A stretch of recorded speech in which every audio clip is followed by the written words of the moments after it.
can you put the mic I have? Working?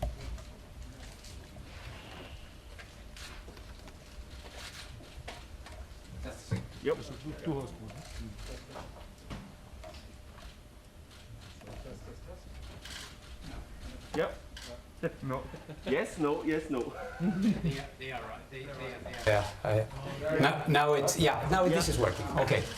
Okay, very good. So as I was saying, good afternoon. Very good to be back.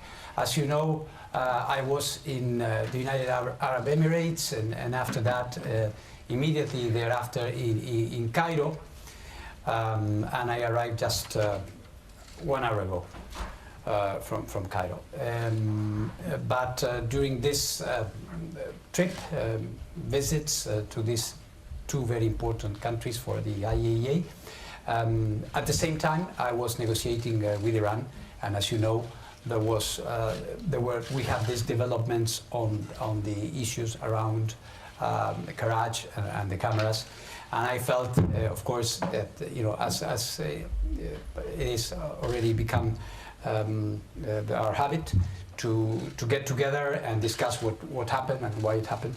And I felt that I should do it again. I didn't know whether there would be interest after 2 days, but apparently you still have questions, and I would be happy to take them. But before doing that, I thought that since we've been talking about the cameras and what the problems around the cameras are, I thought I would show you the cameras. Can we open this? It's open. And I will explain exactly what the issue is. This is the camera. This is the cameras, the type of cameras that the IAEA has all over the world. These are the cameras that we have all over the world. We have more than 1,000, approaching 2,000 cameras like this all over the world. And this type of camera is the camera that we needed to replace. In fact, the cameras, plural, that we needed to replace. I will let you see. How do you open this? Like this. Yeah. These are the cameras. What you can see here, of course, this is the lens. They are installed normally as any camera that you would see. And here the interesting thing is what you see here is the module. This is the module inside of which you have the storage, the memory card that has the information and the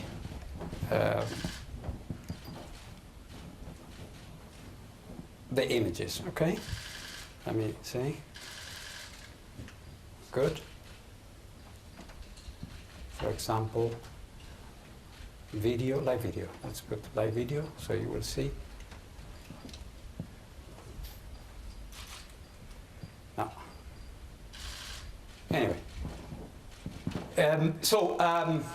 These were the cameras that were damaged. And what is important, and perhaps you may have questions about them and how they work. These cameras cannot be tampered with.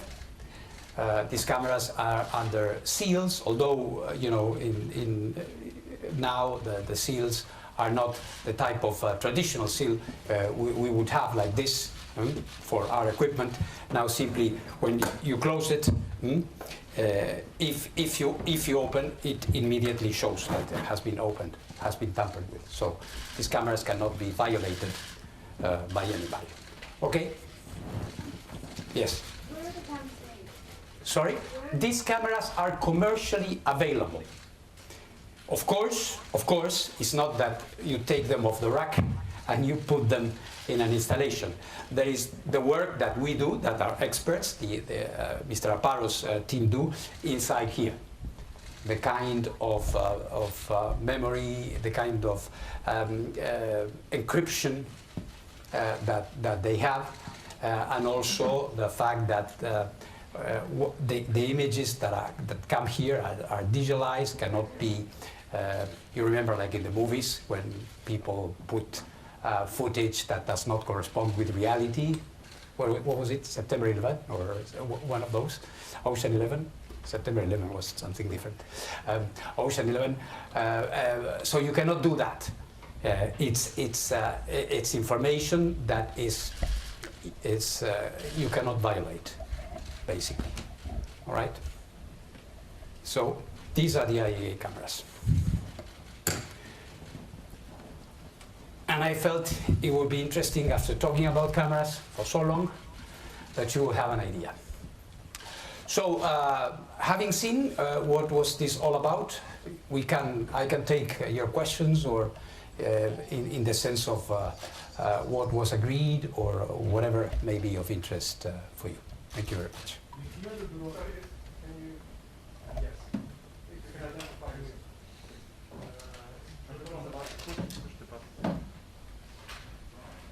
Oui, je représente la chaîne américaine en langue arabe Al-Hurra, qui a le droit de voir vraiment les images, les photos. Est-ce que c'est vrai que les Iraniens, ils ont dit qu'on ne va pas donner à l'agence internationale toutes les images qu'après l'accord avec les 4+5, oui, plus 1?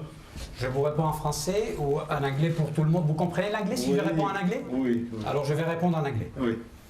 So what he was asking me, for those who do not speak French, is about the images, who can see them, because he heard, and our Iranian counterparts have reiterated that we are not going to be shown these images. If you remember, the installation of cameras and other methods of monitoring were agreed in my trip of February last. And at that time, Iran accepted that we would have some additional means of monitoring and verification in some additional places apart from those that are covered by the Comprehensive Safeguards Agreement traditional type. And it was part of a negotiation. The negotiation being that we would be able to continue to register the information here, but as the normal, I would say, gesture on our side to allow this to happen, we said, okay, the information can stay in Iran, but it's still under our seals. So it's mine, if I can put it like that, but I can't see it. And at some point, ideally, when the JCPOA agreement is restored, then, right? Hi, Zayab Safia from Sky News Arabia. My question will be on, now we're hearing from Iran that they are not going to give you any of these footage before lifting the sanctions. Is this something you've officially been told about? Are those plans or agreement being affected? Or and the other question is on the United States of America as well. They're not happy about the agreement you signed with Iran. They said it's less than what you achieved in the previous agreements. What's your take on that? Well, thank you for the question. The question is more or less what the gentleman said, and maybe it is put in a different way. The information will be shared with us the moment there is an agreement. And one of the ideas is that the agreement will come when the sanctions are lifted. So I suppose it's a different way to express the same idea, which is once there is an agreement, this is what I agree. Let's not forget one thing. This thing is an agreement between the IAEA and Iran, right? So when Iran and the IAEA agree to it, we will have access to this information.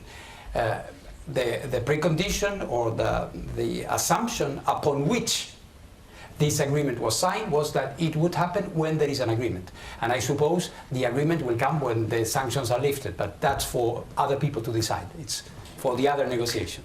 And the other thing about the United States, I haven't heard that really. Nobody from the United States have told me that they are dissatisfied. with the agreement I reached with Iran on the cameras. Thank you very much, DG, for giving us the opportunity to ask questions. My first question would be, there's one concern that you don't have access to the memory cards. The other concern is the potential gap in the continuity of knowledge that potentially exists for almost 3 months, from maybe the end of June until you now have access to replace the cameras.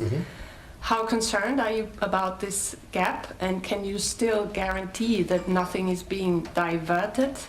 And the second issue I would be interested in is, once you have access to the Karaj facility, apart from replacing the cameras, will you be able to verify any potential activity at the facility? Thank you. Many questions in one. Sorry. But let me go one by one. First of all, the idea of concern is, I think, something I never hid. On the contrary, I said it in all words in my reports, that I was really concerned. And this is why I have been insisting ever since my visit in last September, I think it was, when we agreed to do all the servicing and replace all the equipment, and this part did not happen for Karaj. I expressed that concern because of the second of what you said in the second part of your question, which is the danger that we would be losing indispensable information. Of course, that concern exists, but number one, to start mitigating that concern, the first thing you have to do is to put the cameras back. First thing. And this we are going to do. And it's very important. The second problem, or the second issue, is this gap, like you said, this delta that you have from the moment the cameras that were stopped until now. For that, as I have also indicated, we have ways to try to reconcile the facts on the ground with what Iran is going to be telling us soon. We will, when we go back, we will see certain activity, and we don't forget that this is a facility that we know very well. We know the kind of equipment there is, and when you know an equipment, and when you are familiar with a production chain, a production line, you know how much this normally produces given the normal circumstances. You know how much has been installed, you know how much they declare. So you can, the experts working for the agency are going to be receiving this information and making their own assessment and trying to put the jigsaw puzzle together. So it's not impossible. It's more difficult because there has been a loss, and you cannot make up for that loss. But in this case, in verification, in safeguards, we have many ways. We have many methodologies, we have many approaches, which in some cases involve the images, the raw material, if you wish, but also analysis, projections, modeling that can help us put the story back together. So I don't know if that explains more or less. Yeah? Yes? Nilufar Ibrahim from Iran International. I have several questions as well, if I may. Yeah, please. Actually, the first one is there any formal agreement between IAEA and Iran on Karaj, and was there any reason that you didn't issue a joint statement with the Iranian? Yeah. The second question is that if you're presenting a model of these cameras to the Iranian, does that mean that you're officially helping the Iranian judicial and security team to investigate about what happened inside Iran? The other question is that about your recent remark. You usually say a sophisticated and ambitious program like Iran's program doesn't go with the usual safeguard agreements.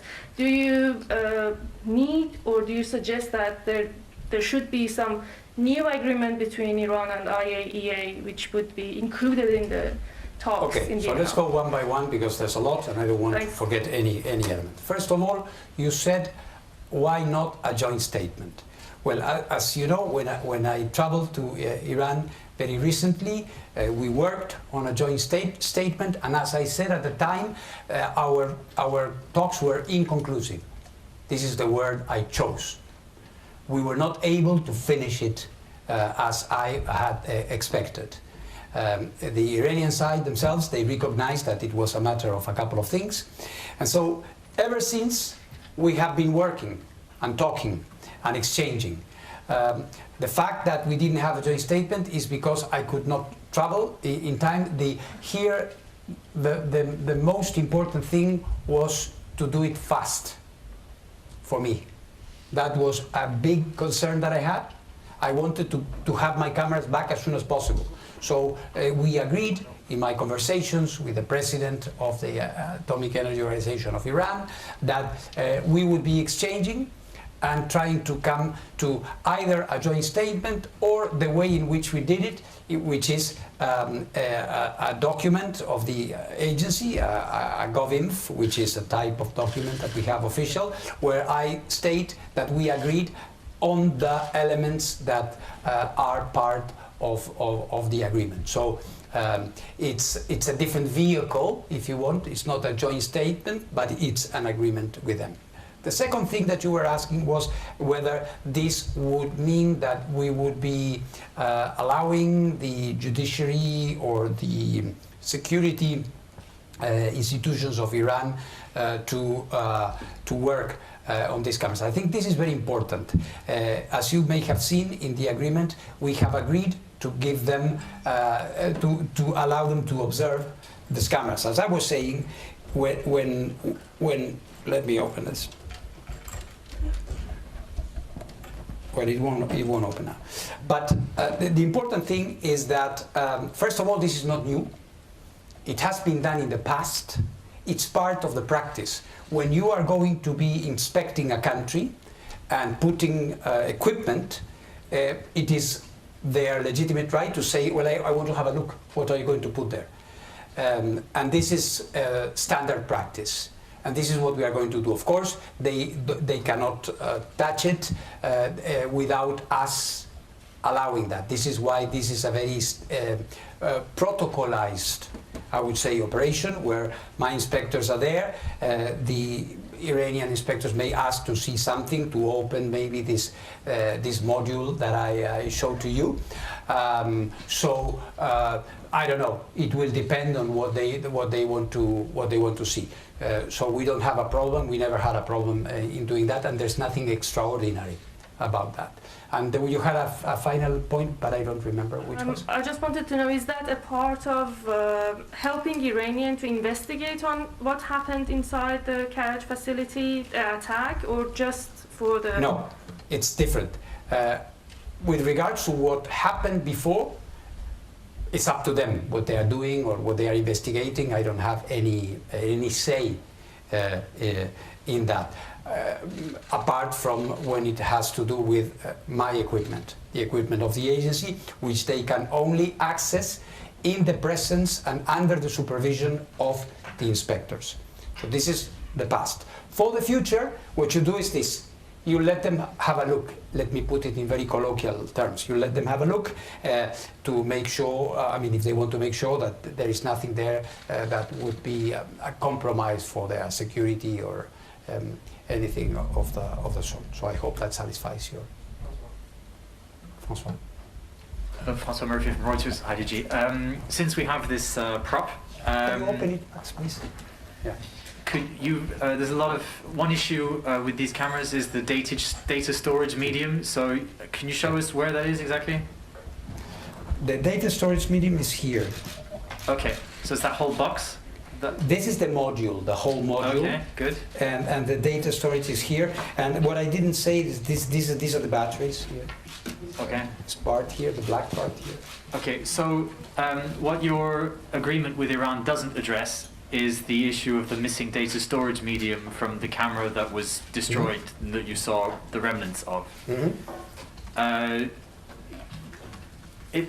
First of all, did you come to any understanding with Iran on that? And Not yet. No. Okay. And so, is it in any way understandable to you how that might have disappeared as part of this sabotage? Is that credible that it would have simply vanished? We have doubts about that, and this is why we are asking them.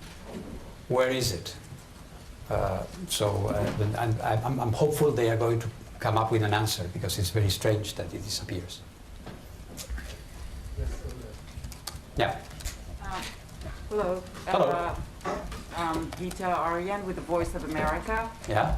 I believe you have answered a couple of the questions I had. That, all right, it is standard practice for the country to inspect the cameras. And also, with respect to the answer you gave to Stephanie regarding how you're going to put together the missing information that you have, because you've said that the information is very necessary for you to be able to deliver to the delegations who are negotiating, because they have to consider what's there, what's not there, and what they need to consider. Yeah. So, is there a margin of error probably in your assessment without actual? It's very small. Very small. And about Iran's past activities. Is there any agreement on that? I mean, yes, you're going to be talking about them, but how do you believe you may get your answers finally after 2 years in that regard? Well, I must keep trying. So far, we haven't been successful, true, like you say, for almost 2 years. And in fact, your question is very pertinent, because in the context of the joint statement that never was, we were also addressing that in some way. But unfortunately, since we were not able to see each other again, we decided to set this aside. But we are going to be starting that conversation again in the very near future. So, my obligation is to keep pushing and to try to get these clarifications as soon as possible. These are serious things that need to be clarified. I said it many times. Do you feel like this time you may get more answers? I wish I knew. Thank Hello, it's Badr from Sharq News. Excuse me for my questions. Is this camera easily to be damaged? And by what can be damaged easily? And another questions we've heard from the Iranian Atomic Energy, that will be another agreement with you within a month. Any comment on that? Another agreement with me? With the agency within a month. Well, this has to do with what, Madame, you were just asking now. I think we have been really trying to focus on these outstanding issues, including by trying to set some, not deadlines, because that is a little bit, impractical, because in this kind of investigations and processes, one question leads to the other, and you don't know exactly how long it will take. But for us, there is a big sense of urgency. It's been, like you were saying, 2 years, in some cases a bit less, but since we started putting questions on these places. So we are going to be trying to be as focused and as efficient as possible. Regarding the physical damage is a function of what you see. Of course, these cameras are not supposed to resist the impossible. If there is an earthquake or if there is some explosion or whatever, they are not prepared for that. And it's not the idea. They have a case, as you can see, which is pretty sturdy. This thing is quite heavy. And in fact, the lens and the module and the battery are not. So this is basically a pretty solid protection that it has. But of course, it is not something that is there as an all-resistant kind of protection. So. Even by the cyber attacks? Sorry? Even by the cyber attacks? No, cyber attack is not possible because this is not connected one of the ways to protect this, I think is a very good question, is to, of course you could if you would like to, but in this case this camera is in a sort of isolation. It records the information, it registers the information, and then when you finish with the operation, then our inspectors retrieve it and analyze it. But it's not connected to any grid or to any, there's no cabling to some computer somewhere, okay? Very good. Albert Otti, DPA, Chairman Press Agency. A question about the cameras going beyond Karaj. Now, you said, and we all know that the IAEA cannot retrieve the data until there is an agreement on the JCPOA. Indeed. Does that only apply to the data collected in Karaj or to the data from camera collected at all nuclear installations in Very good question. We have I would say 2/3 of the cameras that we have in Iran are related to the Comprehensive Safeguards Agreement, which is applicable in all circumstances. As I was saying in the beginning of our conversation, there were some additional means of monitoring that were allowed to be installed as a result of my February 2020 trip. So the cameras that are affected by this is Karaj and other places as well. Okay. It's not only Karaj that were added, if you want, or kept, which is also another way to put it, from the old JCPOA days. But the bulk of our verification equipment is permanent and continues to run. Mr. Grossi, Homales Hello. from Press TV. Hello. Looking at how Iran has seen this agreement, Iran says that by allowing the agency to reinstall these cameras at the site, and this coming after this sabotage attack that's been blamed on Israel, Iran says it's showing its goodwill beyond its safeguards commitments to allow for progress in the Vienna talks. I was wondering if that's the same vein that you see this move by Iran. How do you personally assess this agreement that was reached and its effects on the talks? And have you been in contact with any, for instance, E3 representatives on how this is actually having an impact on the process of the Vienna talks? Thank you. Thank you very much. Well, I'm in contact with everybody all the time. Today, yesterday, all the time. With all. Iran, the E3, China, Russia, all of them. So in terms of the effect, how this is seen or judged, is a subjective question that you're putting to me, so I wouldn't know how the E3 take it or how others take it. I will say something. This was, for me, when you ask about me, I was concerned about the ability of the agency to provide as full a picture as it's needed to have a clear idea of what is going on there. Which at the same time is, of course, indispensable for the JCPOA negotiation. But it's not something which is done because of or as a way to. Of course, it has any agreement in life is an agreement, it's not a disagreement. So an agreement in and by itself is a constructive thing. It's a way to say, okay, we were not seeing eye to eye, now we see eye to eye on this, on the cameras in Karaj. Yeah. Sorry. Again, going back to what Albert was talking about, and this sort of kind of black box arrangement you have with Iran on the JCPOA monitoring equipment. Yeah. Right? So it's now 10 months since you had access to any of these recordings, right? You reached this deal in February, right? So isn't the value of these recordings diminishing over time? Isn't there a point where this is simply no longer sustainable for you? How do you view that? Sorry, just since I'm only going to get one shot at this. So then there's also what you mentioned before about being able to reconstruct what happened in this gap. Are you saying that you can do that without access to the recordings? Is something else you're going to be using in the interim, or are you simply waiting to have access to this data, which could take years for all we know. And then one small point. At the end of your agreement, you mentioned, or your announcement, sorry, you mentioned extra technical steps that will be taken by the end of the year. It's very vague. I was wondering what is that? Is that something innocuous, or what are we talking about? No, it's not innocuous. It's important, and it's the servicing of the equipment, memories, batteries, some other things which are very, very, very important. So you've agreed to install that. Hang on, the end of the year is very soon, because you said you're going to install these cameras in the coming days, and then there's something else that happens before the end of the year.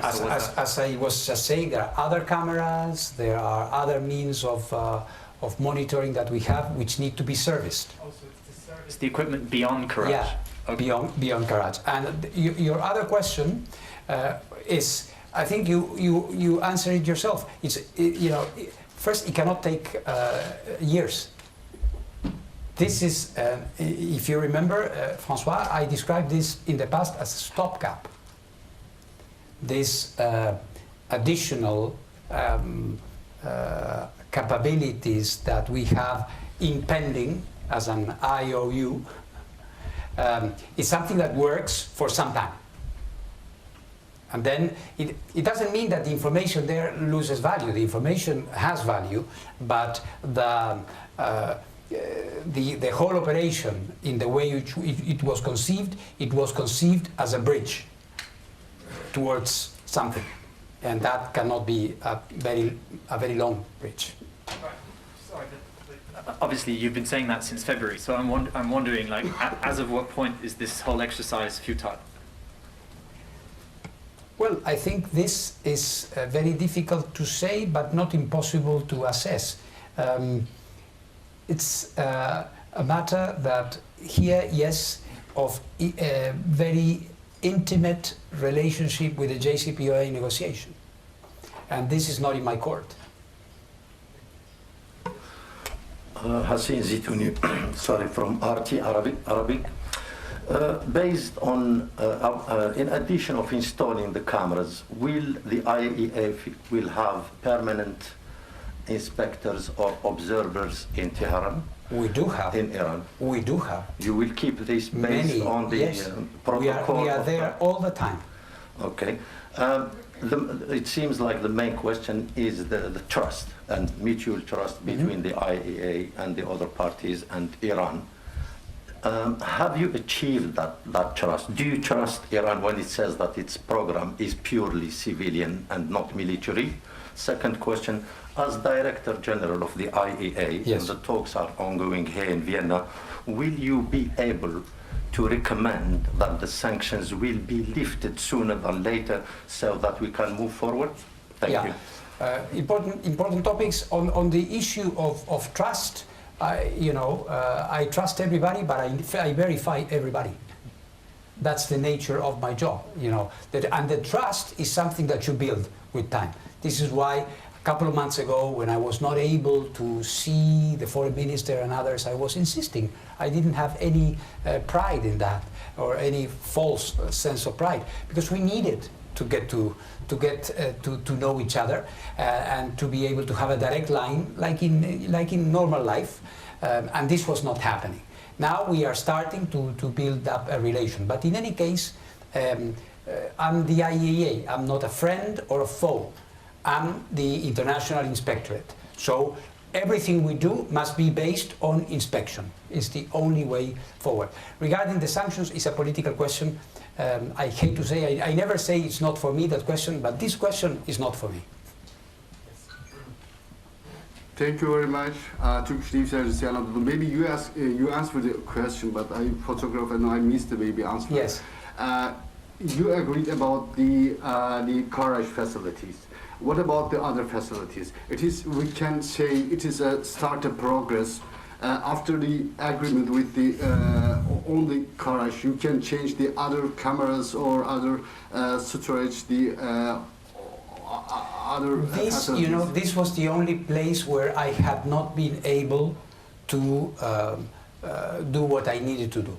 In the other places, everything was more or less in order, so I didn't have a problem. In the case of Karaj, because the cameras had been destroyed, and needed to be replaced. It was not a matter of replacing the memory or changing the battery, servicing in the jargon.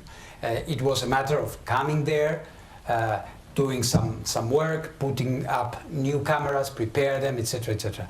And we had a problem there. And this is when this whole discussion, which has lasted for 3 months, unfortunately, started back in September. And now we are going to do it very soon. Hi, Dorsa Jabari from Al Jazeera English. Director General, I wanted to ask you, when you installed the cameras at Karaj in the past, were they checked by the Iranians? Were they inspected on site? When I installed the cameras. When I installed initially, them. Yeah, when they were installed, were they inspected by the Iranians at that time? These ones, yes. It's pretty standard practice. Because the investigation that they're wrapping up now in Iran suggests that they believe there was something in one of the cameras that caused the incident. And that's why they're insisting that you go through this process. Well, I don't know about this, but I can tell you that is, of course, absurd. It is absurd to believe or to say that the IAEA cameras will be part of some sort of sabotage. That is number one. Number two, these cameras do not have any transmitter, any beacon that can be used in the way that it was alleged. So I try to restrain myself because that irritates me enormously. The idea that somebody can be saying that the IAEA can be part of something like this. I don't mean to irritate you, I'm sorry. No, you don't irritate me. It's those who say that. No, I understand. I don't think they're saying directly IAEA, but they're saying somebody who may have had access to these cameras. They're investigating still, but they say they're coming to a final conclusion. Remember what I said, this is impossible. First of all, it's impossible because there is no transmitter. They can check it before we put it. And secondly, because as I was saying, the moment you want to tamper with it, the moment you open it, it's registered. You know exactly what happened, who did it. So it is simply impossible. One follow-up question. Yeah. Is it possible to do your job properly at the workshops or any of the facilities without cameras present? I would say it would be almost impossible. I mean, you can have other ways by visiting, by drawing inventories in the old-fashioned way, if you want. But no, I would say that cameras and as other electronic means of monitoring are indispensable for modern safeguards and practice. Hello, thank you so much for your answers. I'm Mohammed Shakir from Okta TV, Austria.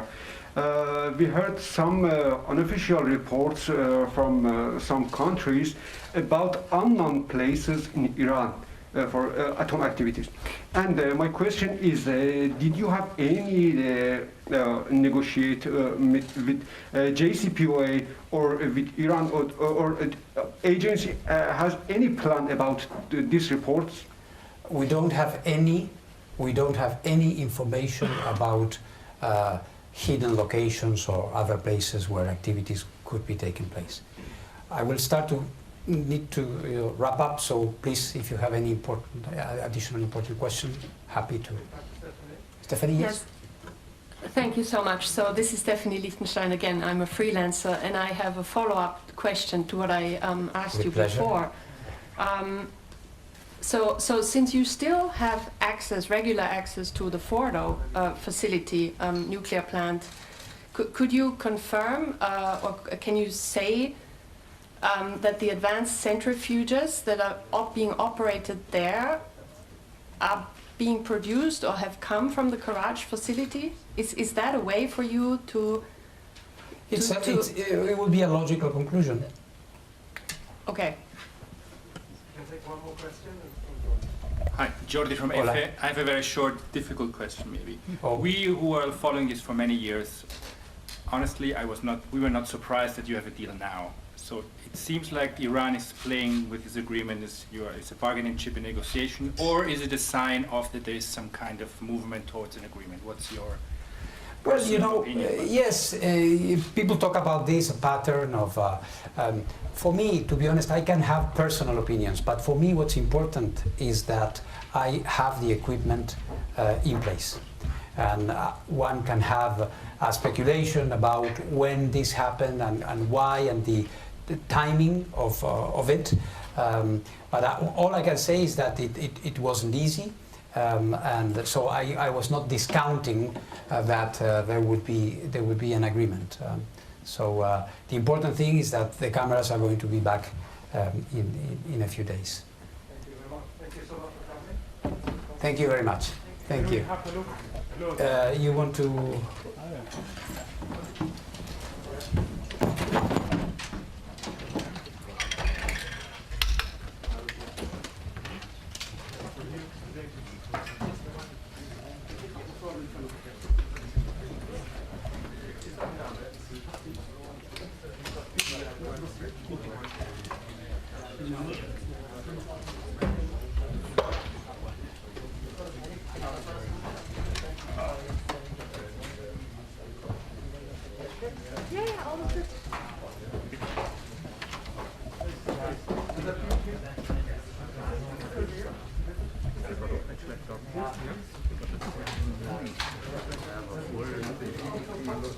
They represent the